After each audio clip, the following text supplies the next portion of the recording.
Hi வணக்கம். உங்கள் ஆனந்த கண்மணி. ஆனந்த நாவல் கீதம் சேனலை சப்ஸ்கிரைப் பண்ணுங்கள். கூடவே பெல்லைக்கான ப்ரெஸ் பண்ணுங்கள். லைக் பண்ணுங்கள், கமெண்ட் பண்ணுங்கள், ஷேர் பண்ணுங்கள். வாங்க நாம் இப்போ கதை கேட்க போகலாமா? சுபலதாவின் குருவாலா குத்திட்டியா உன் பார்வை. அத்தியாயம் 39. உயரமான பெரிய மரத்தின் மேல் அந்த வீடு இருந்தது. அந்த பகுதியில் மேகங்கள் தவழ்ந்து கைக்கு எட்டும் தூரத்தில் அலையும். அப்படித்தான் அந்த கண்ணாடி கூரையின் மேலும் ஜன்னலின் மேலும் மேகங்கள் தவழ்ந்து செல்ல தோகினி கதவை திறந்ததும் மேகங்கள் உள்ளே நுழைந்தது. அவளை சுற்றி கொள்ள இப்போது அவளுக்கு அந்த மேகங்கள் தன்னை சுற்றிய போது உடல் ஜில்லிட்டு போனது. அங்கே வந்த தெய்வாவின் கண்களுக்கு அந்த உடையில் மேகங்களின் அணைப்பில் நின்றவளை பார்க்க தேவதை மாதிரி இருந்தது. ஆம், தேவதையே தான், என்னை ரட்சிக்க வந்த தேவதை. அவன் அவளிடம் நெருங்கி நிற்க அந்த குளிர் அவனையும் தாக்க மெல்லிய இரவு உடையில் இருந்தவளை நெருங்கியவன் மெல்ல அவள் மேல் பட்டும் படாமல் தொட்டும் தொடாமல் நின்றான். அவன் ஆண்மையின் வாசம் அவளை கிறங்க அடிக்க அவன் மெல்ல அவளை இழுத்து தன் கைக்குள் புதைத்து கொள்ள அவள் உடல் குளிரிலும் பயத்திலும் மெல்ல நடுங்க அவளை அணைத்தபடி சென்று ஜன்னலை சாத்தியவன் அவளை இறுக அணைத்து கொண்டு அவள் தோள் வளைவில் முகம் புதைத்தான். அவள் குளித்த சோப், பன்னீர் இவற்றின் வாசம் சுகமாக அவனை இம்சித்தது. அவள் கண்மூடி அவன் மார்பில் முகம் புதைத்து கொண்டாள். எதனால்? குளிரா? தன்னவன் என்ற எண்ணமா? இல்லை மஞ்சள் கயிறு மேஜிக்கா? தெரியலை, ஏதோ ஒன்று அவளை அந்த நிமிடம் கட்டி போட்டது. அவள் நெற்றியில் முத்தமிட்டவன் கண் இமைகளில் தன் உதடுகளால் வருட அப்படியே அந்த மூக்கு, கன்னம், காது மடல் என ஒவ்வொன்றாக அவன் முத்தமிட அவள் உடல் இன்னும் நடுங்கியது. அவன் உணர்வுகள் புயலாய் அவளை தாக்க அந்த மெல்லிய தளிர்கொடி அந்த புயலின் வேகத்தை தாங்காமல் நடுங்கியது. அவளை இன்னும் இறுக்கி கொண்டவன் அவள் பின்கழுத்தில் மெல்ல தன் உதடுகளை புதைத்து வருடினான். அந்த உணர்வு அலைகளை தாங்க முடியாமல் அவன் மீதே சரிய அவளை தாங்கிக் கொண்டவன் அப்படியே அவளை தன் இரு கைகளில் தூக்கி கொண்டு மெத்தையில் சென்று படுக்க வைத்து தானும் அவள் அருகே படுத்து அவளை தன் இரு கண்களால் ஆசை தீர ரசித்தான். எப்போதும் திறந்திருக்கும் ஒரு புத்தகத்தை அனைவரும் ஒரு பார்வையோடு விலகிச் சென்று விடுவார்கள். இதுவே மூடி இருந்தால் என்ன புத்தகம், என்ன ஏது என்று திறந்து பார்க்க ஆசை வரும். மூடி வைத்த பொருளுக்குத்தான் மதிப்பு அதிகம். இலைமறைவு காயாய் தெரிந்த அவள் அழகு அவனை ஈர்த்தது. அந்த முரடன் முதன்முறையாக தன்னவளை நெருங்குகிறான். பெண் வாசனை அறியாத ரிஷ்ய ஸ்ருங்கன் அவன். தட்டு தடமாறி அவன் காதல் பாடம் அவளுக்கு நடத்தினான். தன்னவளின் காதில், ஏய், எனக்கு இது ஃபஸ்ட் டைம், ரொம்ப டென்ஷனாக இருக்கேண்டி. நீயும் புதுசு, நானும் புதுசு, இருந்தாலும் எனக்கு கொஞ்சம் உதவி செய்டி. நான் ஏதாவது முரட்டுத்தனமாக நடந்து உன்னை காயப்படுத்தி விடுவேணும்னு பயமாக இருக்குடி. ப்ளீஸ், வலிச்சா சொல்லுடி என்று அவள் காதில் சொல்ல அவளுக்கு அதெல்லாம் கேட்டால் தானே. அவன் உதடுகள் அவள் காது மடலில் உரச அவள் உடலில் ஆங்காங்கே தீப்பொறி பற்றி கொண்டது. அவன் இளமை சூட்டில் அவள் இரத்தம் கொதிக்க உலையாய் கொதித்த அவன் உணர்வுகள் அவள் மீது படையெடுக்க தேகங்கள் இரண்டு மன்மதக் கடலில் மூழ்கி திளைக்க தொடங்கியது. மெல்ல மெல்ல அவனுக்கு சம்சார சங்கீதம் பிடிபட அதில் தன் ஆலாபனையை தொடங்கினான். மூங்கில் காடு பற்றி எரியும் போது வெடிப்பது போல் அவள் வழியில் வெடிக்க அவன் காற்றென அவளை தழுவிக்கொண்டான். காற்று அந்த காமம் கலந்த காதல் தீயை தூண்டிவிட மேலும் மேலும் அவர்கள் கூடலில் திளைத்து களைத்தார்கள். வெகுநேரம் உறங்கிய அவர்கள் கண்விழித்து பார்க்க மணி காலை 10. நேற்று மாலை ஆரம்பித்த அவர்கள் உறவு அர்த்த ராத்திரியை தாண்டியும் தொடர்ந்தது. முதலில் கண்விழித்தது அவன்தான். போய் குளித்து ஃப்ரெஷ்ஷாகி வந்தான். களைத்து போய் கிடந்தவளை பார்க்க அத்தனை அழகாக இருந்தாள்.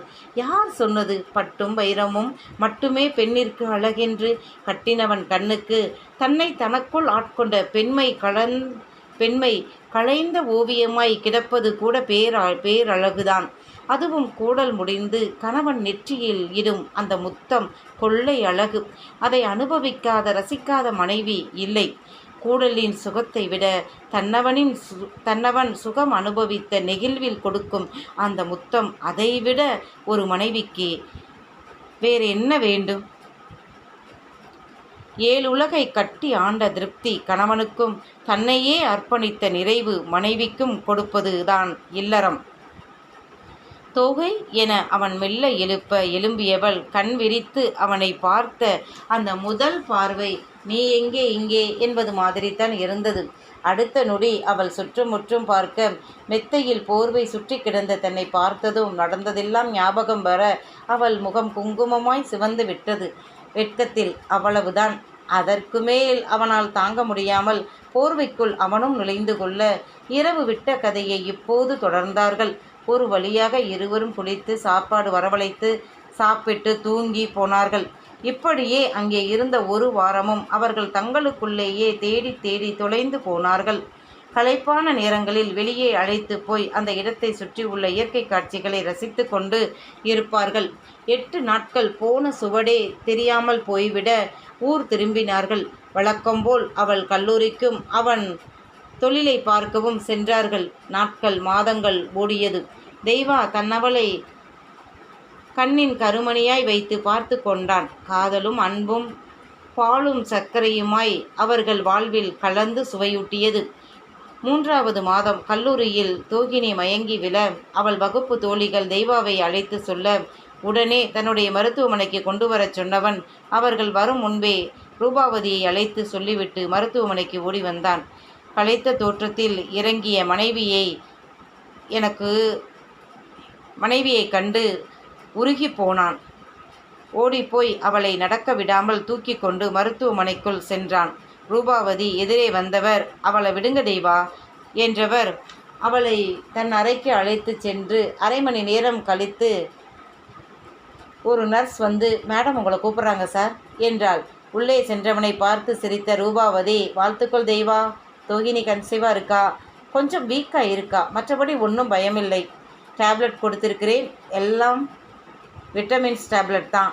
நிறைய பழங்கள் காய்கறிகள் ட்ரை ஃப்ரூட்ஸ் நட்ஸ் எல்லாம் சாப்பிடணும். எல்லாத்தையும் விட அவள் மனசு ரொம்ப ரொம்ப சந்தோஷமாக இருக்கணும், எதை நினைத்தும் கவலைப்படக்கூடாது என்றார்.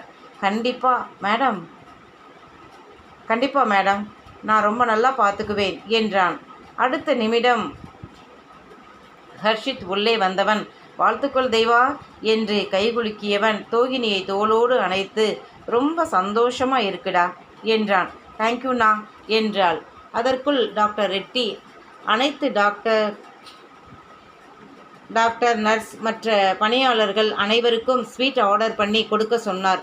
ஹர்ஷவின் கணவன்தான் பல்லை கடித்தான்.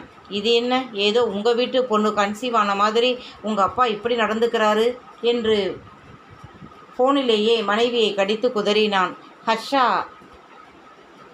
பொறுமையாக இருந்தாள். வேற என்ன பண்ணுறது, லவ் பண்ணி இவனைத்தான் திருமணம் பண்ணுவேன் என பிடிவாதம் பிடித்தது இவள்தானே.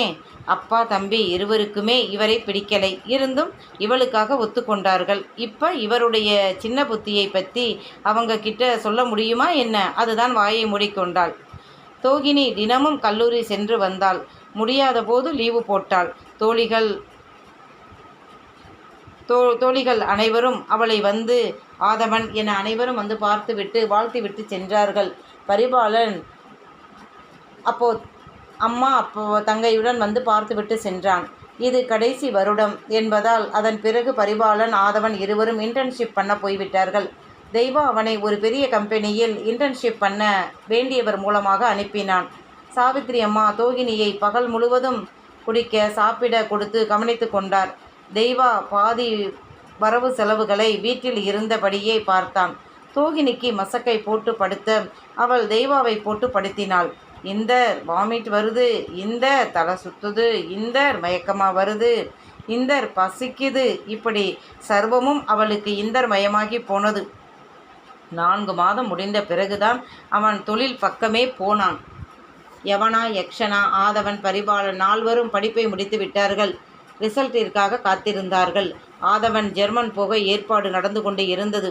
ஆதவன் நினைத்த மாதிரி படிப்பு முடியும் முன் யவனாவிடம் காதல் சொல்ல முடியலை. காரணம் ப்ராஜெக்ட், இன்டர்ன்ஷிப், ரெக்கார்டு என்று ஏகப்பட்ட வேலைகள். இதில் நண்பர்கள் சந்தித்து கொள்வதே அரிதாக இருந்தது.